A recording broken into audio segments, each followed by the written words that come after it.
السلام عليكم ورحمة الله.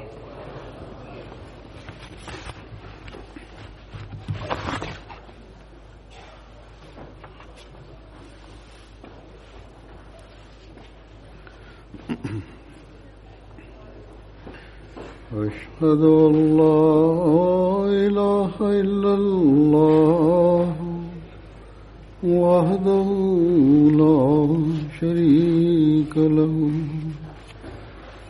وأشهد أن محمدا عبده ورسوله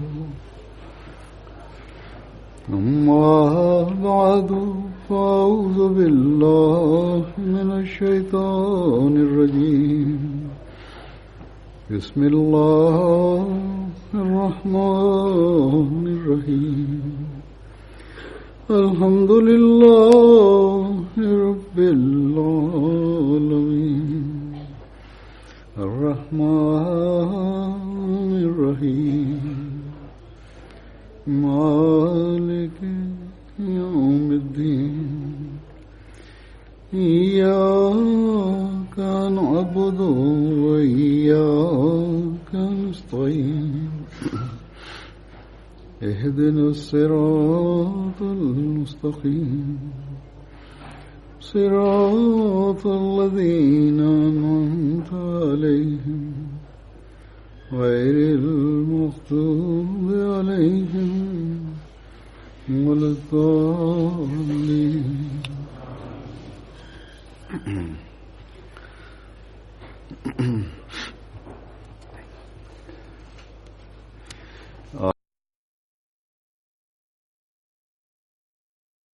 Sot me mëshirën e Allahut niset gjelsa salana e Francës. Hazret Mesihu premtuar alayhis salam e ka cilësuar këtë gjelse si një konvent tërësisht fetar dhe shpirtëror. Andaj çdo pjesëmarrës në këtë tubim duhet të jetë i vetëdijshëm se jemi mbledhur këtu për zhvillimin ton fetar, intelektual dhe shpirtëror. Gjatë këtyre 3 ditëve duhet të mendojmë dhe të reflektojmë thellë për të përmirësuar gjendjen ton shpirtërore dhe mendore. Nëse kjo nuk është synimi ynë, atëherë pjesëmarrja jonë mbetet e padobishme.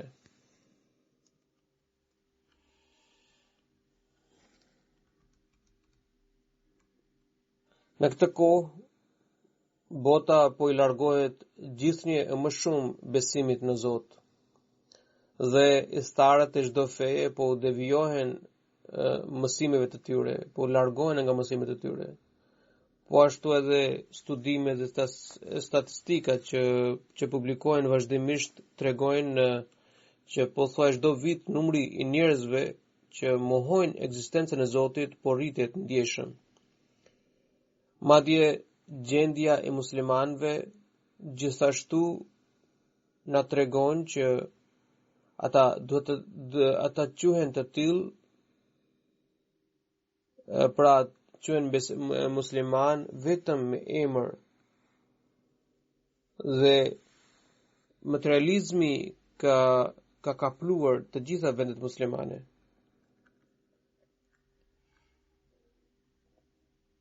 Po ashtu edhe ne deklarojmë se kemi pranuar imamin e kohës, të cilin Allahu i madhërisëm ka dërguar për ripërtritjen e Islamit në këtë kohë në përputhje me profecitë e të dërguarit të Allahut sallallahu alaihi wasallam. Si dhe tregojmë betimin ton për të përmbushur misionin e Imam Mehdiut alayhis salam. Por nëse nuk kushtojmë vëmendjen e duhur për të përmirësuar gjendjen tonë, atëherë betimi që e kemi pranuar Mesihun e premtuar alayhis salam nuk vlen më shumë se një deklarat gojore.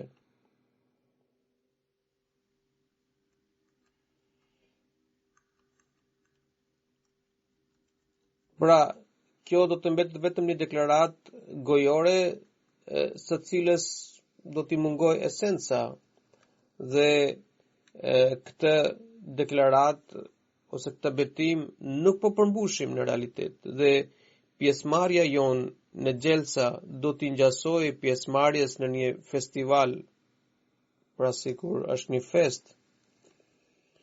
Andaj çdo musliman ahmedian duhet të reflektojë brendësinë e tij me një merakosje të thellë.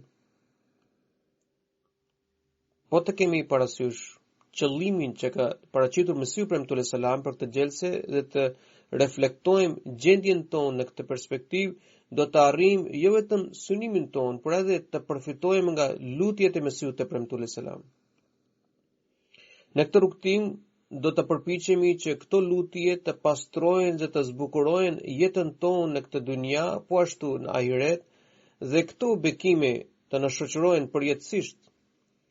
Çdo përpjekje që synon përmirësimin e gjendjes sonë shpirtërore dhe intelektuale dhe e cila na shtyn drejt veprave të mira, do të ngulit besimin në zemrat e brezave të arshëm dhe do t'i bëj edhe ata të dashurit e Zotit.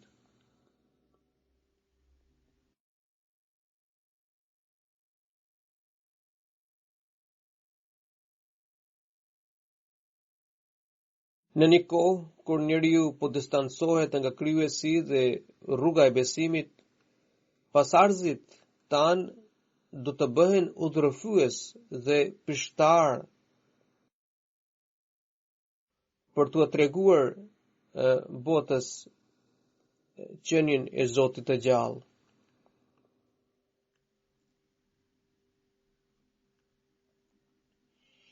Nëse me të vërtet ne duam të përmbushim betimin e betit të beslidhjes dhe duam të shpëtojmë brezat ton të arshëm, ne duhet të reflektojmë në synimet e gjelsës. Pra duhet të thellohemi për të kuptuar më mirë, për të përsjatur qëllimet e gjelsës. Duhet të kalojmë të 3 ditë me vendosmëri që tani e tutje këto parime dhe këto mësime të orientojnë jetën tonë të përditshme. Mesihu premtuar selam duke përshkruar qëllimet e gjelsës ka nënvizuar se njeriu duhet të kujdeset për ahiretin. Pra duhet të jetë i merakosur për ditën e ahiretit. Domethënë, qëllimi i organizimit të këtij tubimi të kësaj gjelse është që me anë të një atmosfere shpirtërore, pjesëmarrësve të zgjohet ndërgjegjja për jetën e ahiretit, që të shtohet frika ndaj Zotit, që të ngjallet druajtja, të zgjohet butësia, të shfaqet dashuri dhe fruma vëllazërore, të lind përullësia dhe ata të bëhen të sinqertë dhe të përkushtuar në shërbim të fesë. Kjo është qëllim për të cilin jemi bashkuar sot këtu. Çdo person, mashkull, a femër, i ri apo i vjetër, që i beson Mesihut të premtuar selam, duhet të mendojë aq shumë për jetën e ahiretit, saqë të mos ia vle asgjë toksore përpara kësaj. Kjo është një sfidë jo e lehtë që njeriu duhet të arrijë përmes një xhihadi të madh duke jetuar në botën materiale. Pra njeriu duke jetuar në këtë botë materiale duhet të synojë të fitojë jetën e ahiretit. Dhe kjo është një qëllim dhe një përpjekje mjaft e vështirë. Ajo që mund të drejtojë njeriu nga jeta e ahiretit është besimi i plotë dhe i pastër në Zotin e Madhërisëm. Jeta e kësaj bote është e përkohshme dhe njeriu, edhe nëse jeton 80, 90 apo edhe 100 vjet, përfundimisht duhet i kthehet Zotit për të jetuar përgjithmonë.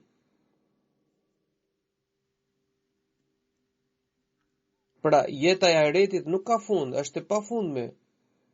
Dhe njeriu i zgjuar, inteligjent, nuk shkëmbejnë diçka të përkohshme në vend të asaj që është e përhershme.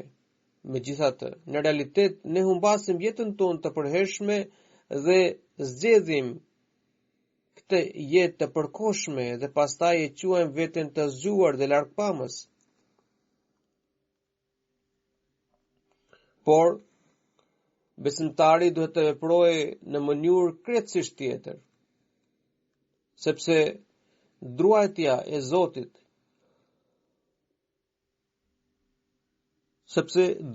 Zotit ja pushton zemrën dhe dashuria ndaj krijuesit mbi zotëron mbi çdo dëshirë tjetër.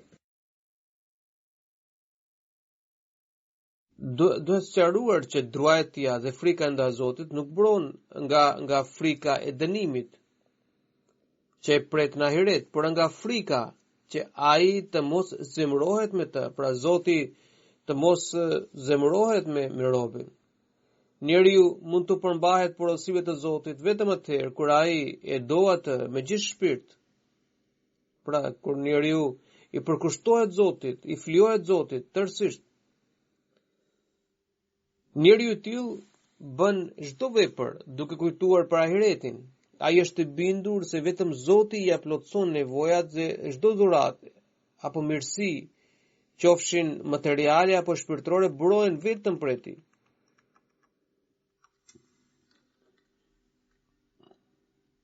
Robi i tillë nuk harron se këto bekime i zbresin sepse Allahu zotron çdo fuqi dhe duhet të bindet gjithmonë vetëm atij.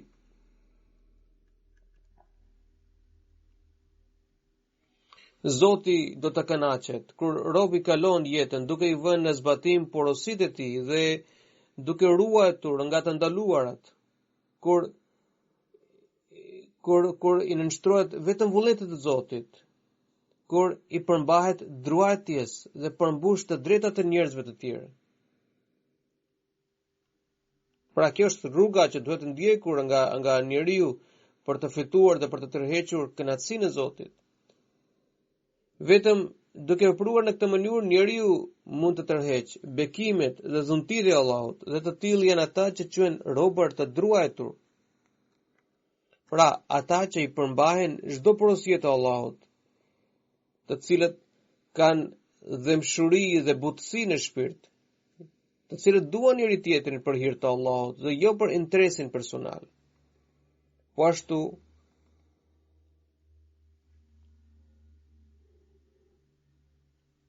ashtu edhe përullësia është vetia e tyre që janë të druajtur. Përullësia nuk është ajo që njeriu shfaq kur e takon dikë që është më i lartë në grad apo pasuri, ose në rangun shoqëror. Përkundrazi, robërit e druajtur sillen përullësisht kur takojnë njerëz të thjeshtë apo të varfër. Të tillë janë ata që i përmbahen të vërtetës dhe dinë se vetëm fjala e vërtet mund t'i lidhë ata me Zotin. Ndërsa gënjeshtra, shpifja, këto i shtyn njeriun drejt shirkut, e nxisin njeriun drejt shirkut.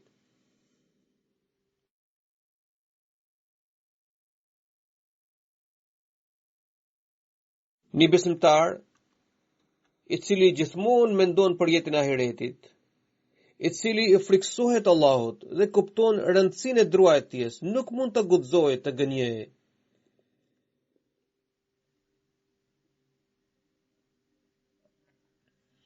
Kur njeriu arrin të kuptojë brendësinë dhe thelbin dhe filozofinë e veprave të mira, ai angazhohet në shërbim të fesë.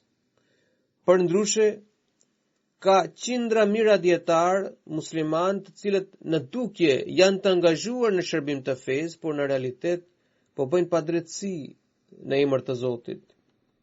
Po shkaktojnë përçarje. Kjo ndodh sepse u mungon druajtja, u mungon takuaja, besimi në Allah dhe ahiret. Vëmendja në interesat materiale është më e madhe se sa për ahiret.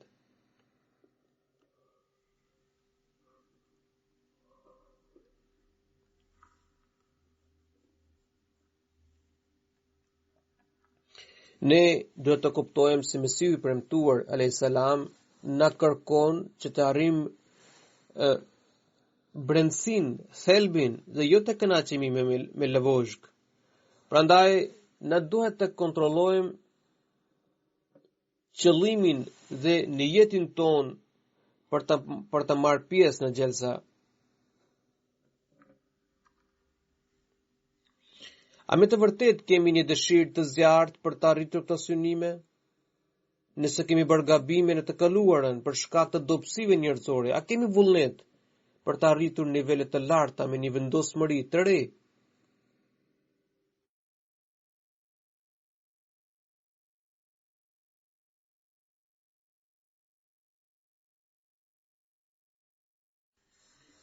Le të betohemi sot se do t'i kushtojmë më shumë vëmendje ahiretit se sa dunjas.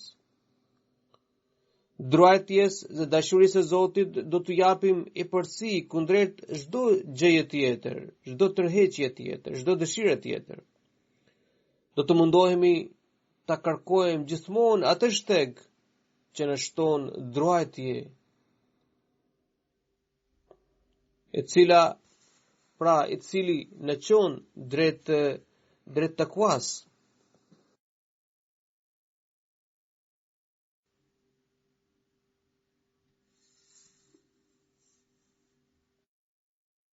Pra, duhet të tregojmë butësi për njëri tjetrin. Le të betohemi se do të ushqejmë më shumë dashuri dhe më shumë vllazëri, pra lidhje, ndjenjat vllazërore në lidhje reciproke, saqë të bëhet shembullore për të tjerët. Pra, lidhjet tona vllazërore dhe me njëri tjetrin të bëhen shembullore për të tjerët. Ne duhet të betohemi, të përparojmë në sinqeritet dhe për ullësi, dhe të shquhemi për shkak të vërtetësisë sonë. Dhe derisa edhe të tjerët dëshmojnë se muslimanët ahmedian gjithmonë flasin të vërtetën, dhe asnjë humbje nuk I tremb ata, asnjë frikë nuk I tremb ata. Po ashtu përkushtimi dhe dedikimi në shërbim të fesë të jetë shembullore. Nëse me të vërtet ne kalojmë jetën tonë në përputhje me këto mësime, kemi mbushur betimin tonë.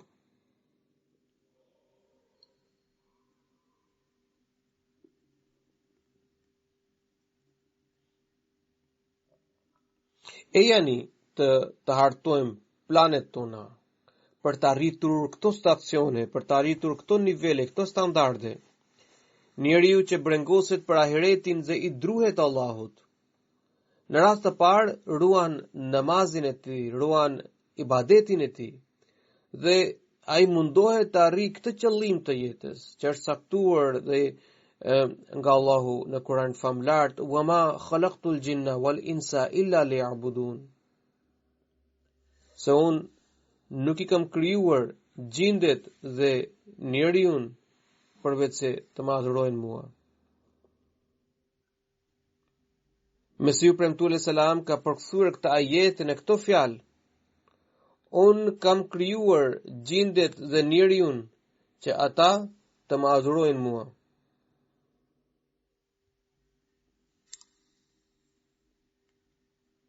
Pra ky është përkthimi që I ka bërë Mesiu premtuar selam këtij ajeti. Ai thotë që sipas këtij ajeti, objektivi, qëllimi themelor I jetës së njeriut është njohja e Zotit, adhurimi I Tij dhe nënshtrimi ndaj Tij. Dihet se njeriu nuk I takon e drejta që t'i jap jetës I drejta që ai mund t'i jap jetës së tij një qëllim, sepse ai as nuk vjen në botë me dëshirë, as nuk largohet me dëshirë. Pra derisa njeriu në botë nuk vjen me dëshirën e tij, as nuk largohet me dëshirën e tij, Prandaj ati as nuk I takon e drejta për të caktuar jetës. Domethënë për të caktuar jetës një qëllim. Ai është thjesht një krijesë, të cilin e ka krijuar Zoti. Pra, ai jo vetëm që I ka dhënë njeriu aftësitë dhe fuqitë më të mira në krahasim me krijesa të tjera, por I ka caktuar një qëllim. Dash njeriu e kupton apo nuk e kupton këtë. Padyshim, adhurimi I Zotit, njohja e Tij dhe nënshtrimi ndaj Tij përbëhen boshtin e qëllimit të jetës njerëzore. Pra kjo është ai trekëndshi brenda të cilit ekziston piksunimi I jetës njerëzore. Dhe mjeti që na ndihmon për të kalitur adhurimin e Zotit në mendjen tonë është namazi. Allah ka thënë inna as-salata kanat 'ala al-mu'minina kitaban mawquta. Domethënë përmbajtja e namazit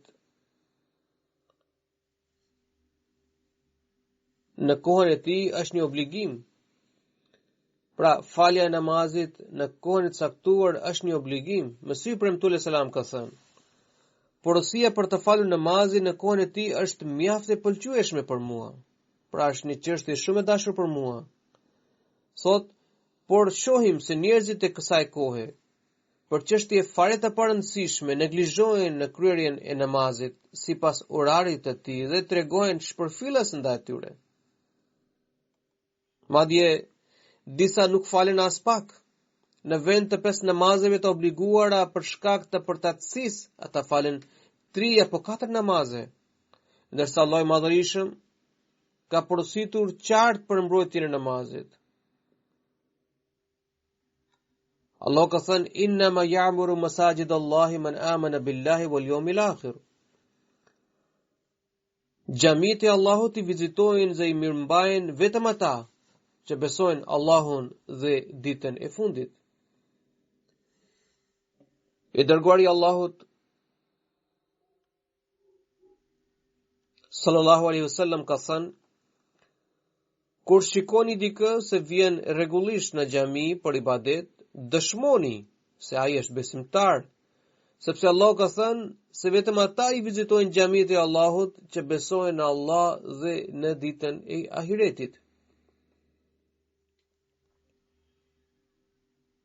Ndonse ne të gjithë e quajmë veten besimtar, por tek Allahu dhe sipas thënies së profetit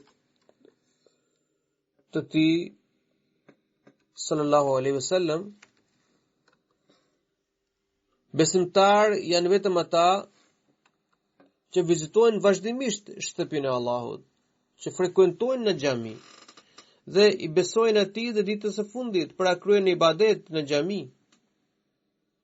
Nga një këndvështrim tjetër del që nuk mjafton vetëm vizita në xhami, por besimi tek Allahu dhe te dita e fundit.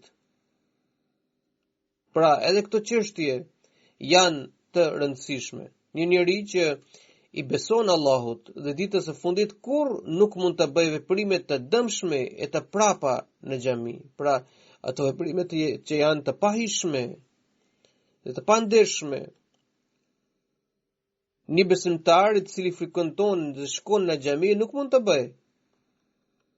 Ai nuk mund të jetë kur në rrethin e atyre namazi I të cilëve I shpinë në shkat.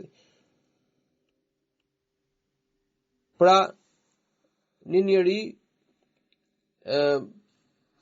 I cili beson fuqimisht Allahut dhe ditës së fundit, kur nuk mund të jetë prej atyre njerëzve ibadeti dhe namazi të cilëve I shpinë në shkatrim, të cilët në vend të kërkojnë pëlqimin e Allahut I atërheqin zemratën.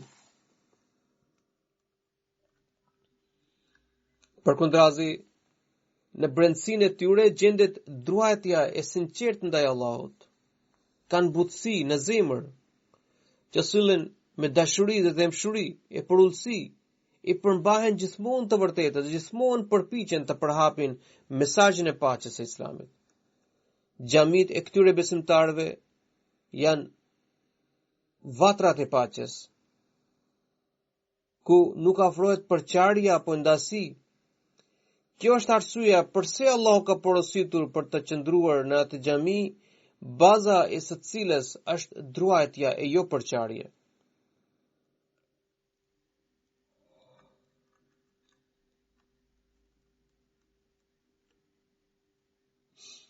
Në këtë mënyrë, besimtari që viziton xhamin me takwa, me druajtje, përmbush të gjitha obligimet që i takojnë ndaj Allahut dhe krijesës së tij.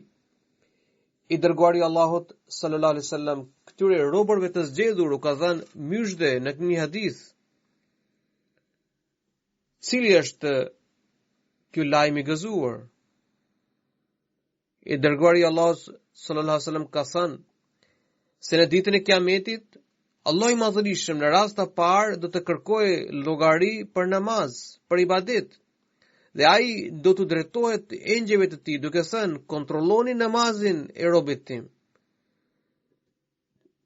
Nëse namazet e tij do të jenë të mjaftueshme, ai do të kalojë faqebardh. Por atyre të cilëve do të kenë mangësi në namazet të obliguara, në namazet farze, Allah do të thotë: kontrolloni namazet e tij nafile. Pra Allah do të thotë që kontrolloni, do të thotë engjëve, kontrolloni namazet e këtij robi, namazet nafile të këtij robi. Dhe plotësoni mangësin nga nafilet, pra të mbushet, të plotësohet pjesa e mangët nga namazet e tij, nga ibadetet e tij nafile. Këtu Allah ka përdorur term robrit e mi, që tregon se ata njerëz që janë munduar të përmbushin detyrën e adhurimit dhe bindjes ndaj Zotit, megjithatë, për shkak të dobësive njerëzore, kanë pasur mangësi apo pakujdesi.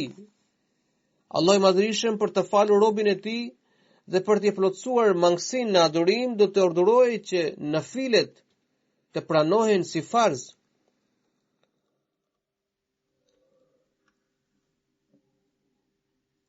Dihet se nafilet falin vetëm ata që me të vërtet i druajnë Allahut. Njeriu nuk i fal nafilet para të tjerëve, por i kryen në fshehtësi, larg syve.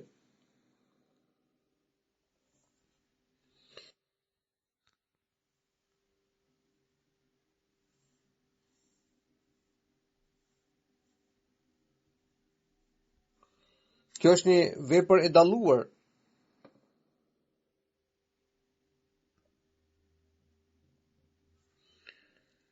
Pra, kjo është një vepër e dalluar të cilën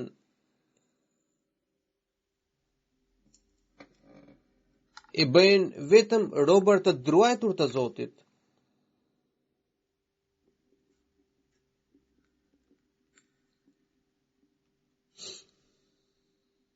Për këtë arsye, edhe Allahu cilëson ata, pra këta njerëz që bëjnë, që falen rregullisht.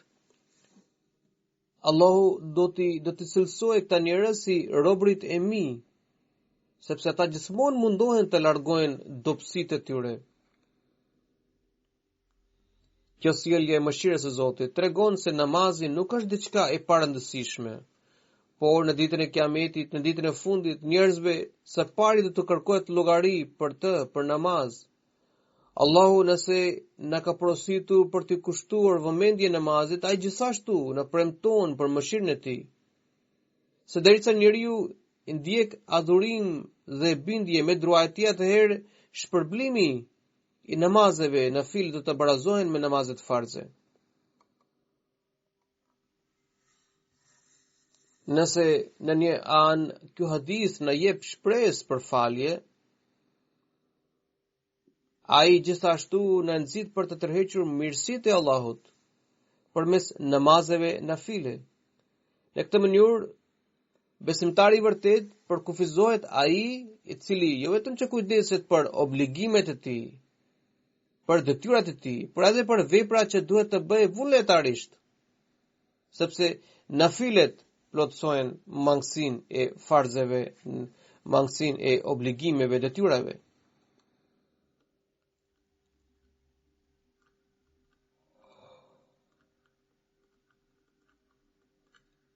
Pra, besimtarët e tillë, zemrat e të cilëve i druajnë kujtimit të Allahut, të cilët i përmbahen takuas, shfaqin vetëm butësi për njëri tjetrin, dhe në vend të hakmarrjes gjithmonë zgjedhin falje. Ata kërkojnë dashurinë e Allahut, duke shfaqur dashuri, duke shfaqur zemshuri dhe simpati për njëri tjetrin, me një frymë vetmohuese dhe përullëse. Ne duhet të reflektojmë brendësinë tonë për të përftuar këto tipare, sepse adhuruesi i vërtet nuk shpërfil asnjë vepër të mirë.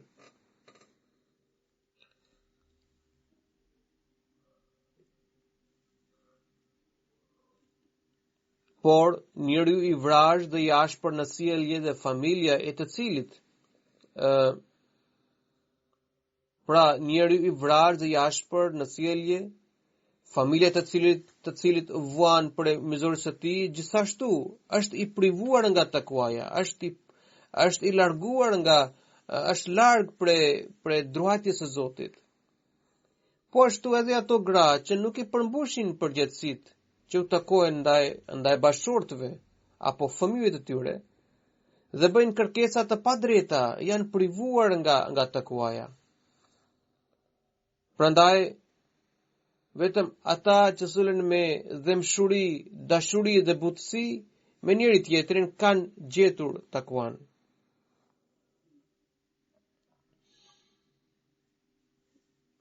I dërguari i Allahut sallallahu alaihi wasallam ka thënë se Allahu i Madhërisht në ditën e Kiametit do të thotë: ku janë ata që donin njëri tjetrin për hir të madhështisë dhe lartësisë sime?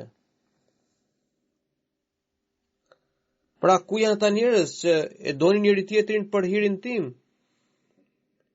Dhe ai do të thotë: sot, kur nuk ekziston asnjë hije tjetër përveç hijes sime, unë dua t'i mbuloj ata robrit e mi nën hijen time. Pra ata që u nënshtrohen plotësisht porosive të Allahut dhe ushqejnë dashuri për njëri tjetrin, tërheqin edhe dashurinë e Allahut. Pra ata që shfaqin zemshuri, mëshirë, dashuri për njëri tjetrin, fitojnë edhe mëshirën dhe dashurinë e Zotit të lartësuar. Ndërsa në rastin e kundërt, ata ndjelin zemratën e tij. Prandaj duhet të arrijmë këtë frymë në brendësinë tonë, kur ne hedhim parullën dashuri për të gjithë, urrëtie për askënd, para se të themi të tjerëve, së pari duhet të praktikojmë këtë slogan në shtëpinë tonë. Në këtë mënyrë, përmes një përpjekjeje të vogël, pa ndonjë punë të rëndë, mund të fitojmë hijen e Allahut, mund të fitojmë mëshirën dhe dashurinë e Allahut.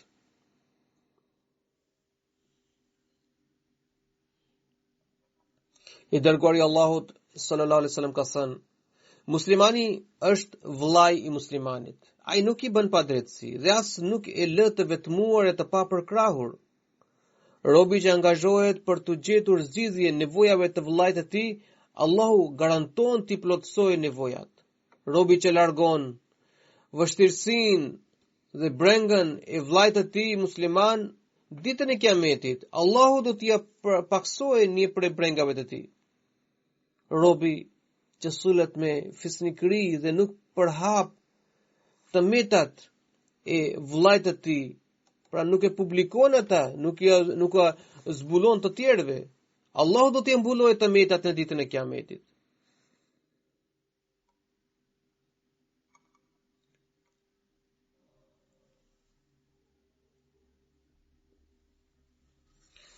Pra Allahu gjithmonë na shikon me mëshirë dhe zemshuri dhe na i fal gabimet, na i fal pakujdesit tona, dobësit tona, ndërsa njeriu nga arroganca, kokforcia dhe dobësit e tjera ja tërheq inatin, ja tërheq zemratën. Për këtë arsye, duhet të reflektojmë mbi këto çështje me një shqetësim dhe mrakosje. duhet të orientojmë të menduarit tanë gjithmonë ka mirësi. Nuk duhet të harrojmë se kemi ardhur në këtë gjelse me qëllimin që të dëgjojmë fjalë të arta, të kontrollojmë veten tonë, të reflektojmë mbi nivelin e adhurimeve tona dhe mbi sjelljen tonë me njerëzit e tjerë, të kuptojmë rëndësinë dhe thelbin e butësisë, dashurisë ndërsjellë dhe përullësisë.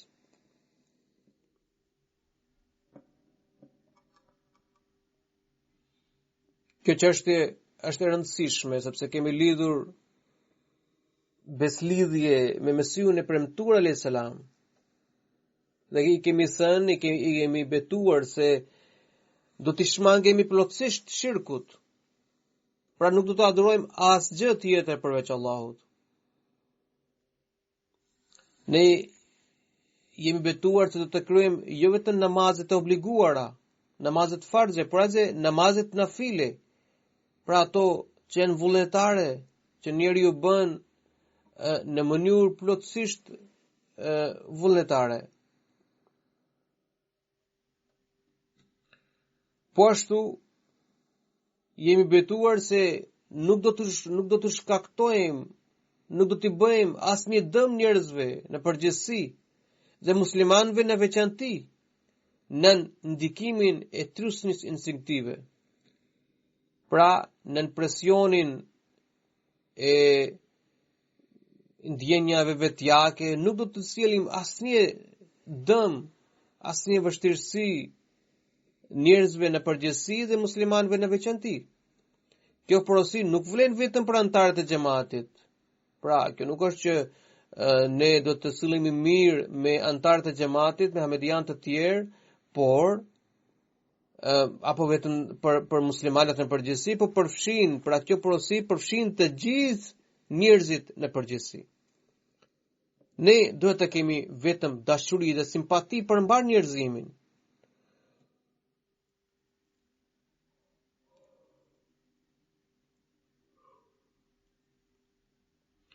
Pra, ne duhet të kemi vetëm dashuri dhe dëmshuri për mbar njerëzimin dhe duhet të mënjanohemi nga dëshirat impulsive, nga ndjenjat vetjake impulsive. Duhet të sillemi mirë me gjithë ata që janë varur prej nesh, qofshin ata që janë në punë ose në shtëpi, në familje.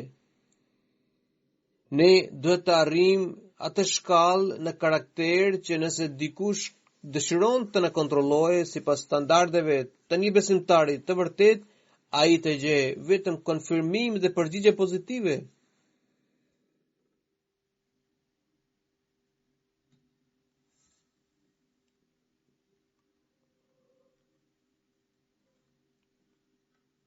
Mesiu premtuar alayhis salam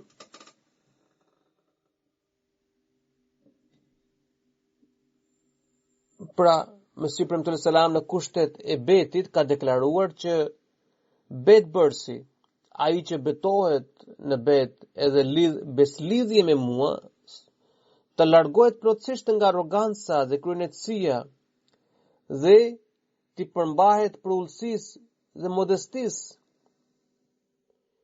Sigurisht përullësia dhe thjeshtësia nuk janë ndër synimet e gjelsës, por ato bëhen pjesë në kushtet e betit. Përmbushja e këtij kushti është përgjegjësia jonë, është detyra jonë dhe kjo është hapi i parë drejt të vërtetës. Ne duhet të lexojmë kohë pas kohe kushtet e betit për të reflektuar se a me të vërtet po i respektojmë këto kushte në jetën tonë të përditshme. Nëse përgjigjja është jo, atëherë jemi si ata që ndryshe flasin dhe ndryshe veprojnë.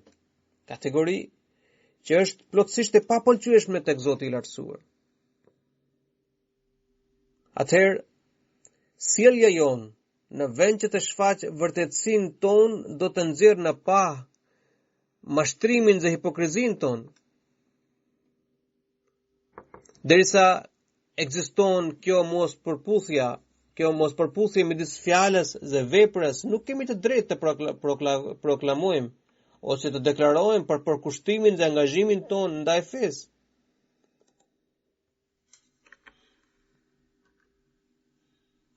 Pra, para se të themi këtë, para se të deklarojmë një gjë të tillë, ne duhet të kontrollojmë dhe të përmirësojmë gjendjen tonë morale dhe shpirtërore.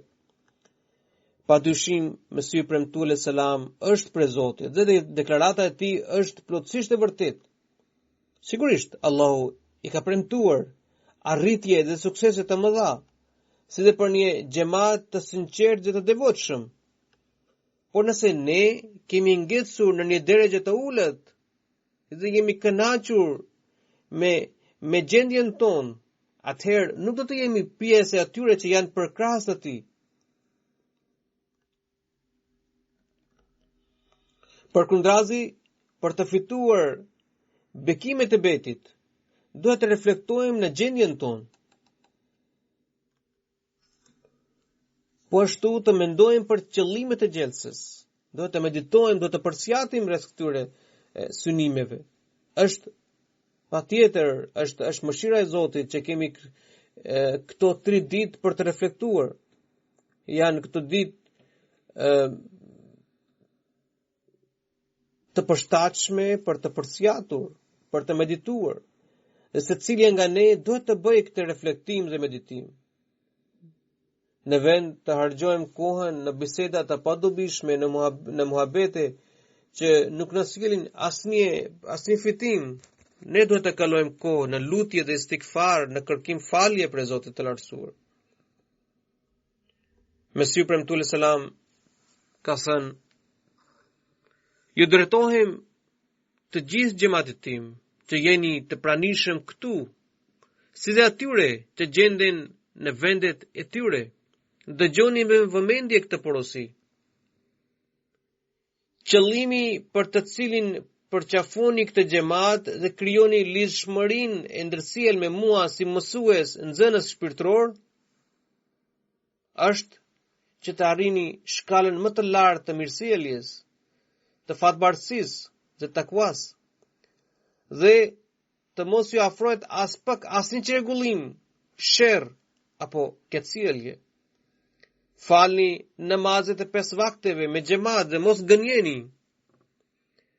Mos lëndoni askënd me fjalë, mos e përfshini në ndonjë pandeshmëri, dhe nuk duhet t'ju lind në zemër asnjë mendim për të shkaktuar padrejtësi, trazir apo fitne.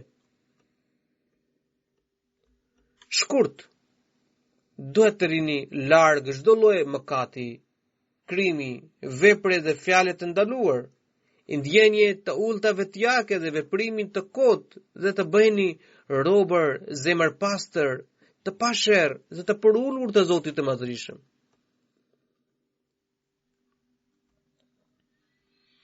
Nuk do të keni asnjë brum helmues në zemër. Zemshuria ndaj të gjithë njerëzimit të jetë parimi juaj.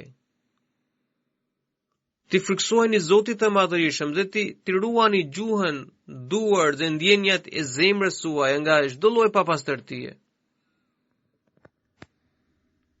Pra, ti ruani gjuhën, duart dhe ndjenjat e zemrës nga çdo lloj papastërtie, rebelimi dhe pandeshmërie.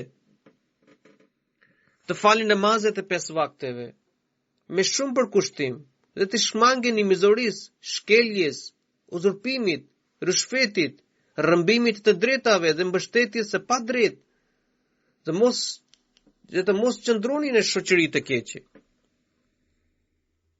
Ne duhet të ruhemi nga shoqëria e keqe, po ashtu të ruajmë fëmijët tanë nga shoqëri të tilla që ndikojnë negativisht tek zhvillimi i fëmijëve tanë. Ai Mesiu premtuar selam shkruan më tutje: nëse për një njeri me të cilin keni raportet e mira, mësoni se nuk u bindet porosive të Zotit, apo nuk respekton as pak të drejtat shoqërore, apo ka shpirtëlikësi, poshtërsi dhe karakter të ullët, atëherë ju duhet të largoni këtë ligësi nga mesi juaj. Ju duhet të ndërprisni marrëdhëniet me të dhe të shmangeni njeriu të tillë. Mos e sillni dëm askujt pa marrë parasysh fen apo kombin e tij. Bëhuni udhërues të sinqert. Duhet që njerëzit e ligë, shergjin, përqarës e të shturur nga ana morale të mos kalojnë në kumet e tuaj apo të qëndrojnë në shtëpinë tuaj, që të silin dëm.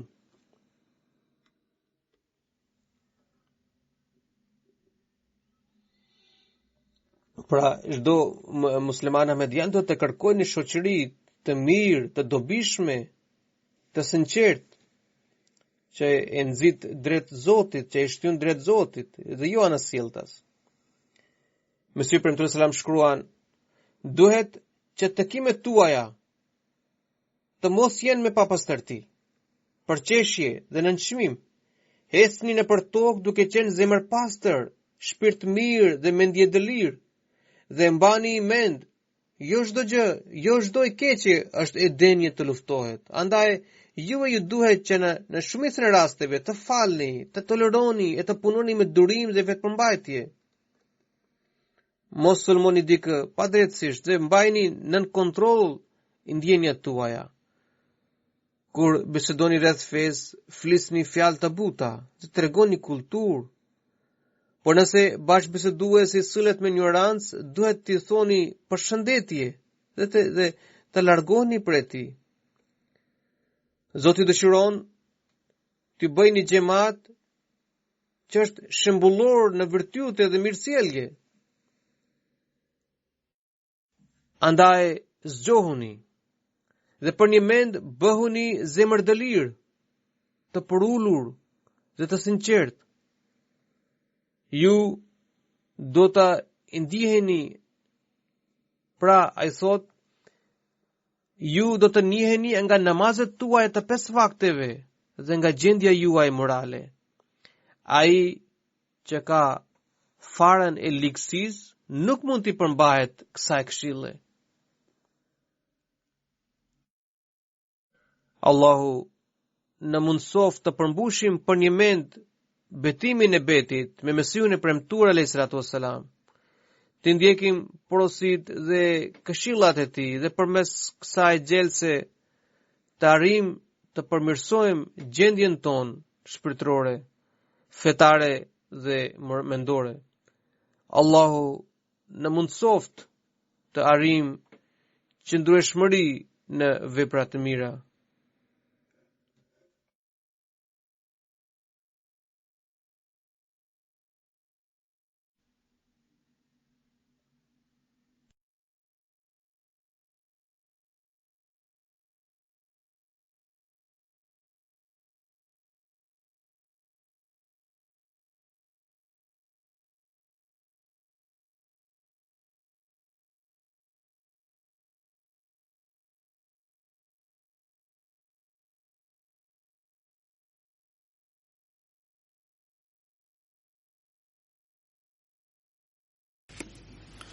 Alhamdulillah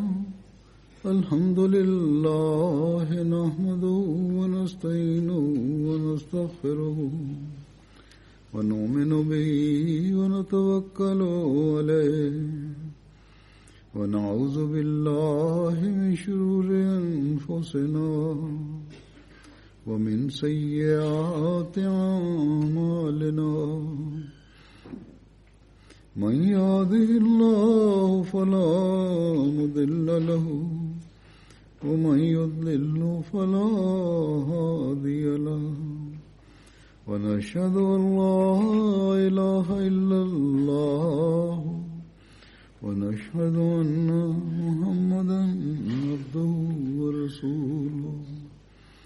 عباد الله رحمكم الله إن الله يأمر بالعدل والإحسان وإيتاء ذي القربى وينهى عن الفحشاء والمنكر والبغي يعظكم لعلكم تذكرون اذكروا الله يذكركم وادعوه يستجب لكم ولذكر الله أكبر